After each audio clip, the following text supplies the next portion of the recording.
السلام علیکم، میرا نام ڈاکٹر مختار ہے اور آج میں نے بات کرنی ہے ریبیز کے بارے میں، یا جو ڈوگ بائٹ ہے اس کے بارے میں بات کرنی ہے۔ جب کوئی کتا جس کو ریبیز کی بیماری ہے اگر وہ ہمیں کاٹتا ہے یا چاٹتا ہے تو اس کے سلائیوے کے ذریعے جو ہے ریبیز وائرس ہے وہ ہمارے جسم میں داخل ہو جائے گا۔ ریبیز جو ہے ایک بہت ڈینجرس ڈیزیز ہے اور دکھ کی بات یہ ہے کہ اس کا کوئی علاج بھی نہیں ہے، اور یہ پریونٹیبل بھی ہے۔ اگر آپ ویکسینیٹڈ ہیں تو آپ اس سے پریونٹ بھی کر سکتے ہیں اور آپ اسے بچ بھی سکتے ہیں۔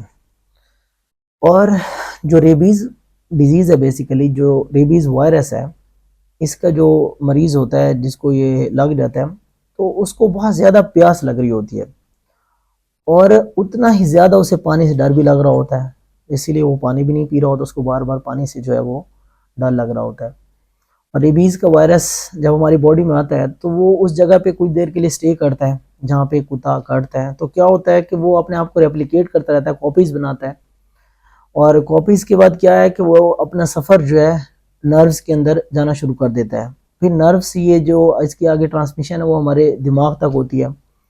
نروز سے دماغ تک جو اس کا سفر ہے اس کا جو دورانیہ ہے وہ 15 دن سے 6 سال تک ہے، اور اس بیماری کا ہمیں پتہ ہی تب چلتا ہے جب یہ وائرس ہمارے دماغ میں پہنچ جاتا ہے، اور اس کے بعد ہی ہمیں علامات آنا شروع ہو جاتی ہیں۔ تو اسی لیے اس بیماری کا علاج نہیں ہے، کیونکہ اس کی علامات پہلے آتی نہیں ہیں۔ اس کی علامات آتی اس ٹائم ہے جب وہ دماغ کے اندر پہنچ جاتا ہے۔ جب وہ دماغ کے اندر پہنچ جائے گا تو پھر کچھ بھی نہیں ہو سکتا، پھر اس کا کوئی علاج نہیں ہے۔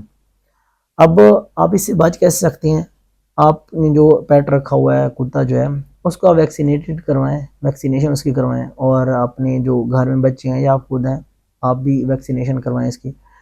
یا جو آپ کو ایک اگر کتے نے کاٹا ہے اور وہ 10 دن کے اندر اندر مر گیا اگر، تو اس کا مطلب اس کو ریبیز تھا، اور 10 دن کے بعد اگر وہ زندہ ہے کتا تو اس کا مطلب اس کو ریبیز نہیں تھا، ٹھیک ہے؟ تو اس سے بھی آپ اندازہ لگا سکتے ہیں۔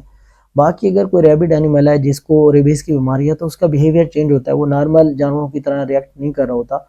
وہ جو کتا ہوگا اس کا وہ اب نارمل چیزیں کر رہا ہوگا، اب نارمل چیزیں کھا رہا ہوگا، اس کا بھونکنے کا، اس کی آواز، سارا کچھ چینج ہوگا۔ اس کے آپ جو جا ہے جبڑا وہ بھی دیکھیں گے تو وہ بھی مطلب اس کو فالج ہو جاتا ہے، اور اس کو جو کتا ہے اس کو وومٹنگ بھی آ رہی ہوگی، اس کا جو سلائیوا ہے وہ بھی زیادہ ہو رہا ہوگا، ایکسیس جو ہے سیلیویشن اس کے اندر ہو رہی ہوتی ہے۔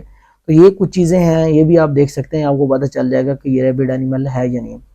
تو نیکسٹ ویڈیو میں انشاءاللہ بات کریں گے اس کی علامات کے بارے میں، اور اس کا جو ٹریٹمنٹ ہے اس کے بارے میں بات کریں گے کہ اس کا ٹریٹمنٹ کیا ہے اور ہم اس سے کیسے بچ سکتے ہیں۔